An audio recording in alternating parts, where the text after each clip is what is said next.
Hey everybody, it's Dick Polipnick here with Online Growth Systems, and in today's episode we are going to be talking about the 3 different kind of patents that you can get in the United States of America and how to protect your intellectual property, your idea.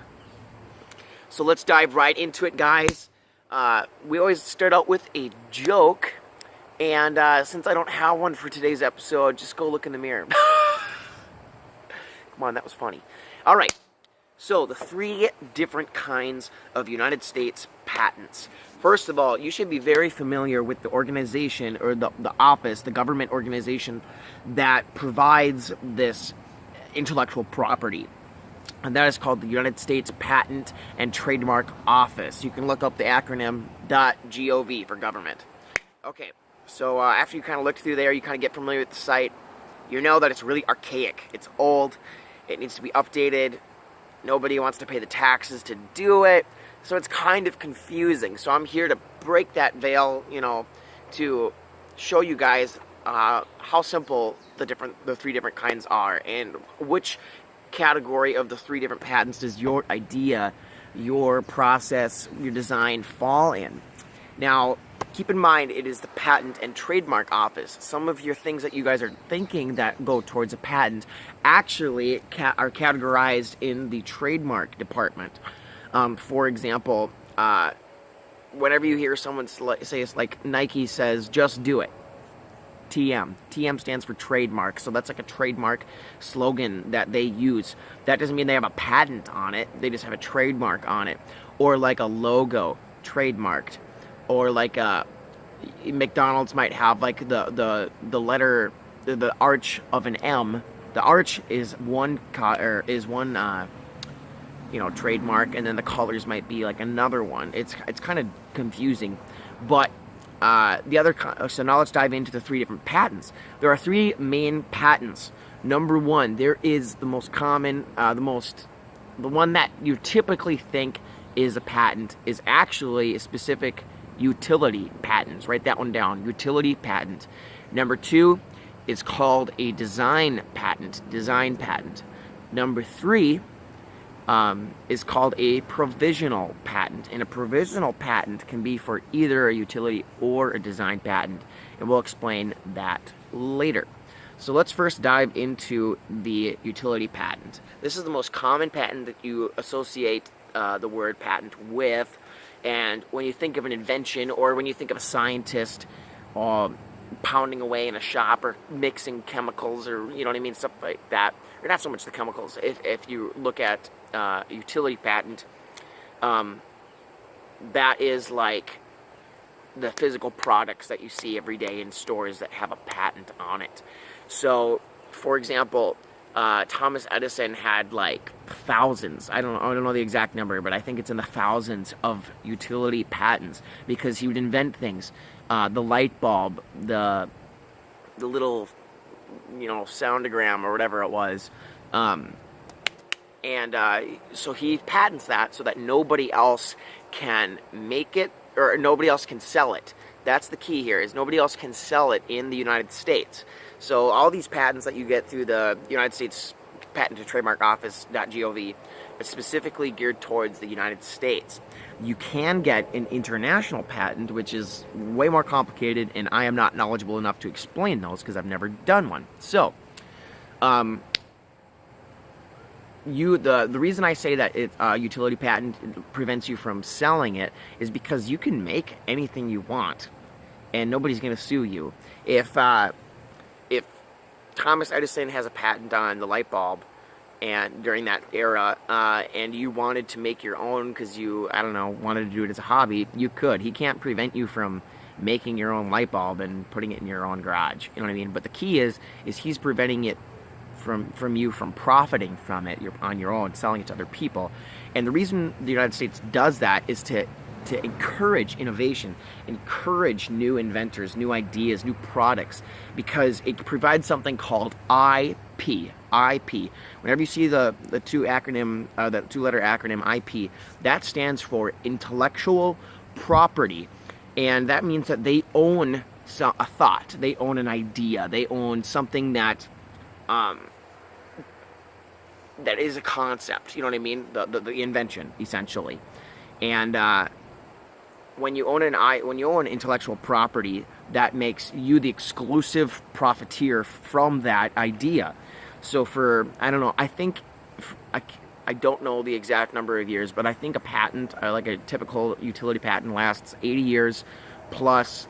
No, it lasts something like the lifetime of the inventor or of the patent owner plus 80 years after their death. I think that's how they used to set it up. I think that's the same as it is now, but don't quote me on that. You can look it up on the website.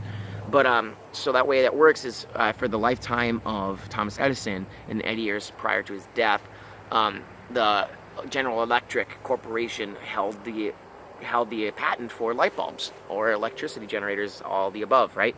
Everything that he patented. So they had a monopoly essentially on their inventions, which is obviously monopolies are huge. And you can check out my other videos on Monopoly the board game and how you can apply them to business over here. So they incentivize inventors to get patents because it protects their idea and it promotes them to do more, and it makes our world a better place, right? Like curing diseases, you can get a patent on vaccines, chemical compounds. Very cool. So another one. So let's go into the next one. It's called a design patent, and that pretty much means that you own the rights to a specific design of a product. So let's say, I think like a good design patent example would be, like maybe if you came up with a vehicle, and you can't have a utility patent on a car unless it's like something like a flying car or something, a new invention. Because it's a pre-existing invention that the patent has passed on for automobiles. So now it's public domain; anybody can make one. But you can do a design patent on the make, the model, the model of the vehicle, if you don't want anybody to steal your special indents in the hood. You know what I mean?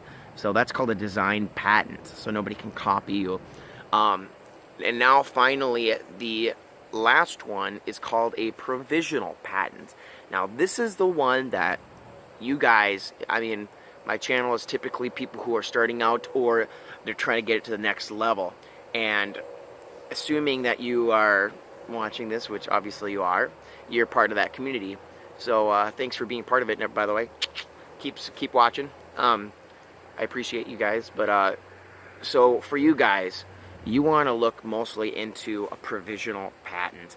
And what that is it's a temporary, affordable patent to protect your intellectual property for 1 year, for 12 months from your filing application. Okay, so let's go into what that means. In my case, I am working on several patents, one of which is a provisional. Sorry, there's a car driving by. Anyway, one of which is a provisional utility patent. So, right, a utility patent. Provisional one it means temporarily. Okay, it's cheaper. It helps your project be more cost affordable. Helps you test your product and market, etc. So I'm getting a provisional patent on one of my inventions for a business, and where am I going with this? So what that enables me to do is, instead of paying, like, I'm a micro entity, right? I don't have like 100 employees. I'm not a Fortune 500 company, right? I'm not traded on the stock market. So I'm what's considered in the United States Patent Office and Trademark Office's eyes, I'm considered something called a micro entity. Write that one down, micro entity, because that's what you're going to want to check on the list when you're applying for this stuff. And what that means is, I'm not a Fortune 500 company, so they give me discounts. For a provisional patent, you right now can file a provisional patent for, guess how much? $65. You were right, good guess. And, like a regular patent for a micro entity is like $5,000, which is still not that much considering, micro entities get such a heavy discount, but because they're trying to promote the inventions being made. But still, $65 for you to go test it in the market, see if it sells, See if you can get investors to invest in it. Do product testing, you know what I mean? Do some advertising, marketing. Maybe it protects you to be the first to market. So if all you need is a year, you don't need to spend $5,000 because you know this is a one and done. This is a one-trick pony product, fidget spinner. You know what I mean? Something like that. Where after 1 year, it's going to be irrelevant anyway. All I need is 12 months of protection. Get $65 provisional patent, sell 1 million of them, and you know what? Retire to the Bahamas, man. You're done. You're done. All you needed was 12 months to become a millionaire. And you know, now that everybody else has your product, you know, it's only a one-time sale in your life, right? So that's another benefit of why someone would want to look into a provisional patent. So do some more research on it. This is a great video in case you're confused. I got this one requested by, I'll put a picture somewhere if I'm able to. I'm in the 100-day video challenge, so I don't know if I have time tonight, but I will do it hopefully someday. That I'll put the guy's name, a little picture of him. Shout out to you. Thanks, buddy, for asking that question.